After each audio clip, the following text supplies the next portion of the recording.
The space station called Harmony's Rest floated in the darkness between stars.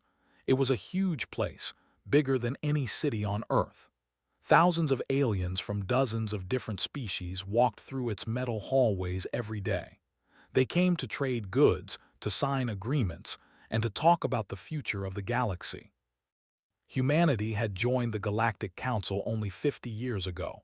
In galactic terms, this was nothing. Some species had been members for 10,000 years. To them, humans were newcomers. They were strangers. They were something worse, too. They were. Earth was classified as a Class 4. The gravity was heavy. The weather was violent. The animals were dangerous. Everything on that blue and green planet had evolved to fight, to hunt, to survive. And humans had conquered it all. This made other species nervous. This made them afraid. On this particular day, a little girl named Myra was walking through the commercial district of the station. She was 7 years old. She had dark hair that her mother had tied into 2 ponytails that morning. She wore a yellow dress with small flowers on it. Her father, David, was a trade envoy for the Earth government. He was in a meeting nearby. Myra was supposed to stay close to the meeting room, but she was 7 and 7-year-olds get bored easily. She had wandered just a little bit, then a little bit more. Then she saw something wonderful. A small cleaning drone was floating through the air. It was round and silver, about the size of a soccer ball. Little blue lights blinked on its surface as it moved. To Myra, it looked like a toy, the most amazing toy she had ever seen. She laughed and started to chase it. The drone moved left. She followed. It moved right. She followed. It went around a corner into a wider hallway. She ran after it, giggling the whole time. She did not see the tall figure standing in her path. She ran right into it. The impact was soft. Myra bounced back and almost fell down. She looked up and up and up at the creature she had bumped into. Arbitrator Vex's Hal was her species looked something like the praying mantis insects from Earth, but they were 8 feet tall. Their bodies were covered in hard green and brown plates. Their arms ended in sharp edges that could cut through metal. Their eyes were large and completely black. They served as the law enforcement of the Galactic Council. They had done this job for 3,000 years. They were proud. They were powerful, and Vex's Hal was one of their most dedicated officers. She was also filled with hate for humans. Vex's Hal believed that did not belong in civilized space. She believed they were animals pretending to be people. She had argued against letting humans join the council. She had lost that argument. This made her angry every single day. And now one of these creatures, one of these larvae had touched her. "Filthy thing," Vex's Hal said. Her voice sounded like rocks grinding together. "You dare to put your contaminated flesh against me." Myra did not understand the alien language. She only knew that the tall creature sounded angry. Her smile faded. She started to feel scared. "I'm sorry," Myra said in a small voice. "I didn't mean to." Vex's Hal understood the human language. She did not care about the apology. She saw only a chance to teach these animals a lesson they would never forget. She raised her arm and brought it down across Myra's face. The edge of her limb was not as sharp as a blade, but it was hard and rough. It tore through skin easily. Myra flew backward. She hit the floor hard. Blood began to pour from the deep cut that now ran from her forehead to her chin. The child screamed. It was the worst sound a parent could ever hear, a sound of pure pain and terror. Other beings in the hallway stopped and stared. There were merchants from the species, small creatures covered in soft fur. There were diplomats from the collective, beings made of crystalline structures. There was a group of traders, massive slug-like creatures that oozed across the floor. None of them moved to help. None of them said a word against Vex's Hal. There were enforcers. Challenging them meant trouble. Challenging them over meant even more trouble. Most of the witnesses looked away. Some walked quickly in the other direction. One, braver than the others, quietly activated a recording device on his wrist. Vex's Hal looked down at the bleeding, crying child. She felt nothing but satisfaction. "Let this be a lesson," she said to no one in particular. "Animals must learn their place." Then she turned and walked away, leaving Myra alone on the cold metal floor. Only one person came to help. A small alien with 6 legs and gentle eyes hurried over to the child. It was a medical technician from a species called the. They were known for their kindness. This one's name was. Pressed a cloth against Myra's wound. "Help is coming," it said in broken human language. "Stay calm, your parent will come." David arrived 4 minutes later. The station's security system had alerted him that his daughter's vital signs showed distress. He came running through the halls, pushing past aliens of all shapes and sizes. When he saw Myra on the ground, covered in blood, he felt his heart stop. "Myra," he fell to his knees beside her. "Baby, I'm here, Daddy's here." Myra reached for him with trembling hands. "Daddy, the big bug hurt me," she sobbed. "I said sorry, but she hurt me anyway." David looked at what happened. Explained. The child had accidentally bumped into an arbitrator. The arbitrator had struck her.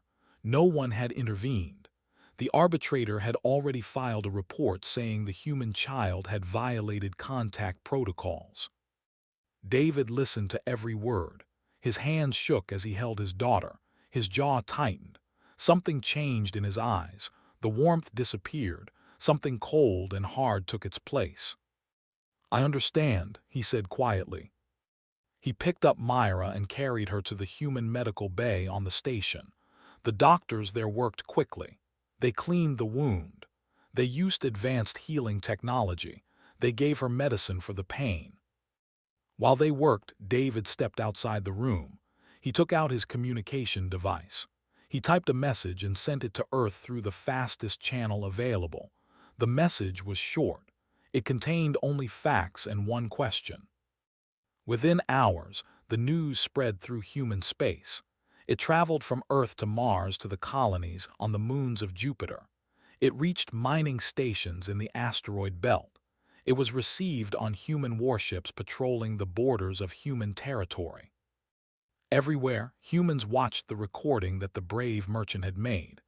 They saw a little girl in a yellow dress bump into an alien. They saw that alien strike her down. They saw blood pool on the floor of a space station where their species was supposed to be safe.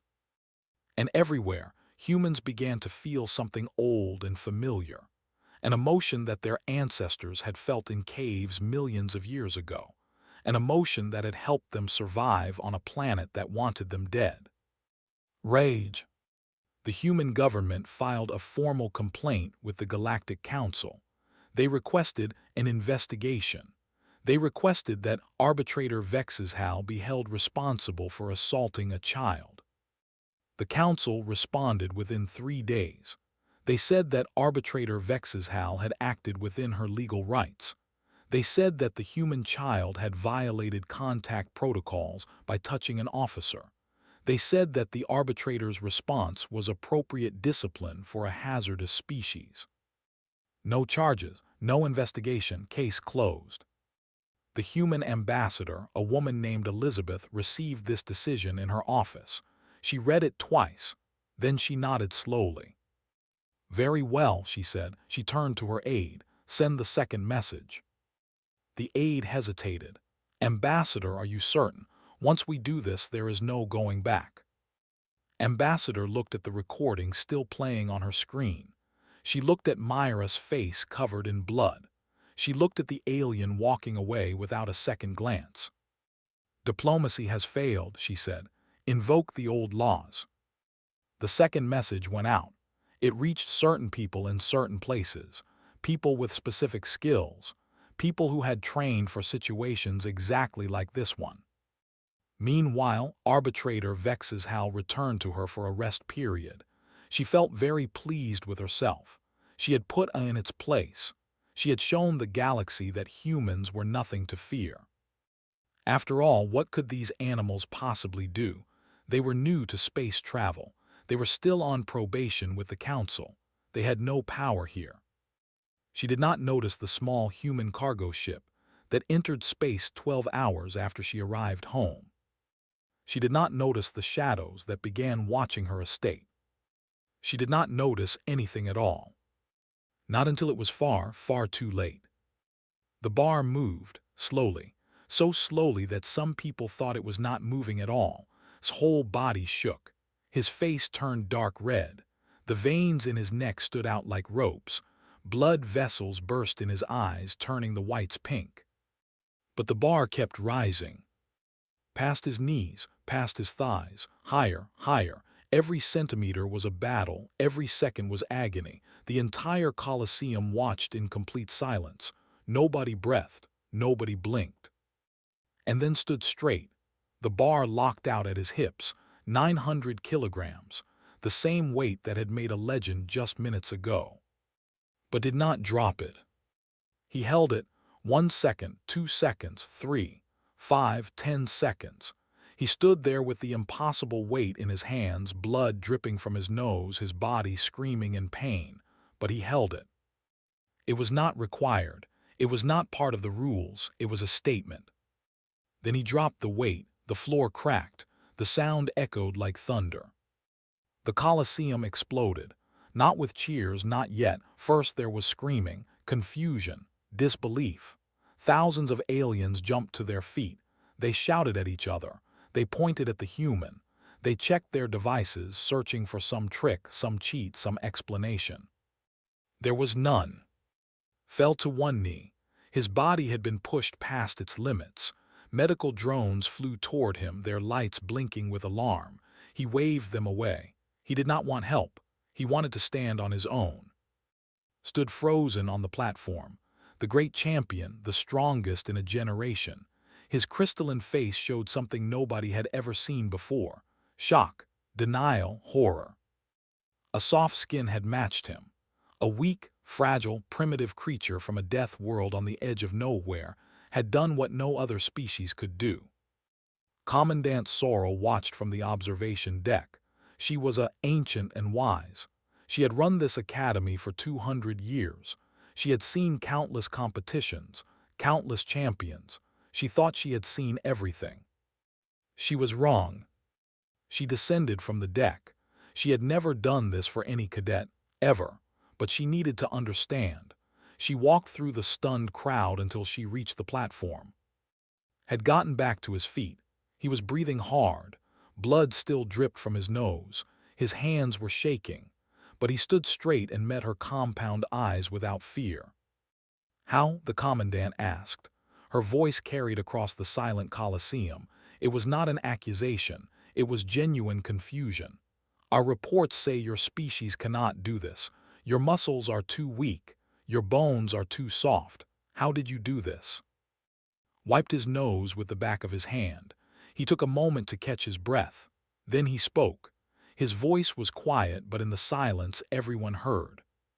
"Your report studied humans at rest," he said.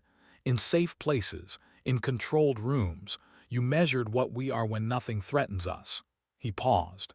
"You never studied what we become when we are pushed." The commandant tilted her head. "Explain." "Humans evolved on a death world," said. "Everything on our planet wants to kill us. The weather, the animals, the diseases. Even our own star burns us if we stand in its light too long. We have no claws, no armor, no venom. We are soft and slow and weak." He took another breath. The crowd leaned forward. "So we evolved something else. Our bodies can adapt. When we face danger, our muscles can use more of their power. Most species have safety limits, blocks in their brains that stop them from hurting themselves. Humans can turn those limits off." Spoke for the first time. His voice was hoarse. "That would destroy your body." Turned to look at him. "Yes," he said simply. "It does, but here is the thing about humans." A strange light came into his eyes. "When we break, we heal stronger. Our muscles tear and grow back bigger. Our bones crack and rebuild thicker. Every time we suffer, every time we fail, every time we push past our limits and fall, we come back harder to kill." The Colosseum was utterly silent. "On my world," continued, "we have a saying. What does not kill you makes you stronger. For most species, that is just words, a nice idea. For humans, it is biology. It is how we are built. Commandant Sorrel processed this information. Her mind raced through the implications. If this was true, if humans could really do this, then everything the galaxy believed about them was wrong. Your training, she said slowly. Tell me about your training. Shrugged. On Earth, we call it powerlifting. We lift heavy things until we cannot lift them anymore. Then we rest, recover, and lift heavier things. We have been doing this for thousands of years. We have competitions, records, people who dedicate their entire lives to finding out exactly how strong a human can become. He paused. Then he said something that made the blood drain from 100 faces. Back home, I am not even special. I am a little above average. Maybe. There are humans who could lift more than I did today without trying very hard. The implication hung in the air like a blade. If this ordinary human could match the champion, what could their exceptional specimens do? Made a sound like grinding stones. He stepped toward. For a moment it looked like he might attack. His 4 fists were clenched. His crystal body vibrated with tension. But then he stopped. He looked at the human, really looked at him for the first time. He saw the blood, the trembling muscles, the broken blood vessels in his eyes. He saw how much damage had done to himself just to prove a point. You hurt yourself, said. His voice was strange, quiet. You tore yourself apart inside to do that. Yes, agreed. Why? Smiled. It was a tired smile, but a real one. Because I will heal. And when I do, I will be stronger than before. That is how humans work. That is what we are. The Colosseum remained silent as the human walked off the platform, leaving behind a shattered record and a galaxy full of questions. Word of the human's feat spread across Station 7 within hours. By the next day, it had reached every corner of the galactic network. News feeds played the video on repeat. Analysts argued about what it meant. Military commanders watched with very serious faces. The delegation filed an official complaint. They demanded an investigation. The human must have cheated. He must have used illegal implants or genetic modifications. There was no other explanation. But had been tested before the competition. Full body scan, genetic analysis, cybernetic detection, everything came back clean. He was pure baseline human, completely unmodified. The complaint was dismissed. Different species reacted in different ways. The sent representatives to ask about human training methods. They wanted to learn. The military command quietly updated their threat assessments. A dozen intelligence agencies started new projects to study human capabilities. But the most important change happened quietly, in a recovery room on the medical level of the academy. Lay in a bed. His body was wrapped in healing patches. The doctors had told him he had torn several muscles and cracked 2 ribs, normal for him after a maximum effort lift. He would be fine in a few weeks, maybe less. The door opened, looked up expecting a nurse. Instead, he saw. It was too big for the doorway. He had to turn sideways to fit through. His crystal body scraped against the frame. He stood in the room like a mountain in a cave, filling the entire space with his presence. Tensed, he was in no condition to fight. If wanted revenge, he would not be able to stop him. But did not look angry. He looked tired and something else. Lost, maybe. I trained my entire life, said. His voice was soft for almost gentle. My whole existence has been about this, about being strong, about being the strongest. It is the only thing my people have, the only thing I have. Said nothing, he waited. And you, continued, you just walked up there, you just decided to take it from us. I did not take anything, said quietly. Strength is not a fixed thing. It is not a prize that only one person can hold. You are still strong, the strongest I have ever seen. But not the strongest in the academy, not anymore. Pushed himself up in bed. It hurt, but he did it anyway. He looked in the eyes. "You could be stronger," he said, "much stronger." Made a sound like rocks shifting. "What?" "Your body is amazing," said. "Your density, your structure.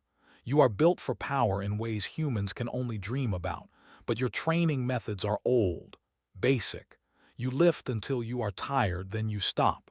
You do the same exercises your ancestors did 1,000 years ago." Stared at him, and humans have spent centuries studying strength. We have learned things, techniques, methods, ways of training that push the body further than anyone thought possible.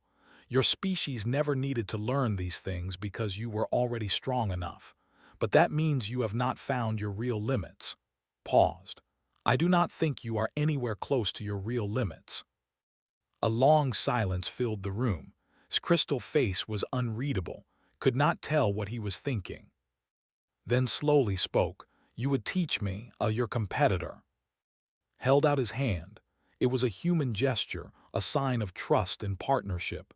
He did not know if would understand it. "Train with me," he said. "Learn what we know, and teach me what you know. Maybe together we can find out how strong both our species can really become." Looked at the offered hand for a long time. His 4 arms hung at his sides. The room was completely quiet. Then slowly, carefully, he reached out with one of his massive stone hands and took small, soft one. "Very well," said. "We will train together." Neither of them saw Commandant Sorrel standing in the doorway. She had come to check on the human. Instead, she had witnessed something unexpected, something that might be more important than any record. She was 300 years old. She had seen empires rise and fall. She had watched species fight wars over pride and territory and resources. She had seen what happened when one group thought they were better than another. But she had never seen this. A champion who lost and chose to learn instead of hate. A winner who reached out instead of stepping on those he had defeated. Perhaps, she thought, the galaxy had not just miscalculated human strength. Perhaps they had miscalculated something else entirely. She thought about the reports she had read. Humans were pack hunters. They formed bonds. They helped each other. They shared knowledge freely, even with strangers. They adopted other species into their families, animals they called pets. They felt sadness when creatures from other worlds suffered. The galaxy had looked at humanity and seen weakness, soft bodies, short lives, no natural weapons. They should have looked closer.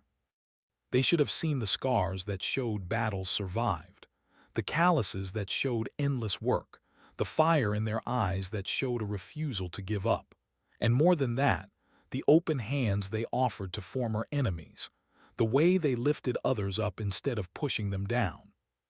They were the Academy's mightiest. They were not anymore. But as Commandant Sorrel watched the human and the shake hands, she realized that maybe the most important thing was not who was the strongest. Maybe the most important thing was what they did with their strength. She turned and walked away quietly, leaving the two unlikely friends to plan their future training. Behind her, for the first time in Academy history, a human and began to talk about how to make each other better. And somewhere in the vastness of space, on a small blue planet called Earth, millions of humans went about their lives. They trained, they struggled, they fell and got back up. They broke themselves and healed stronger. They had no idea that the galaxy was finally starting to pay attention. The end.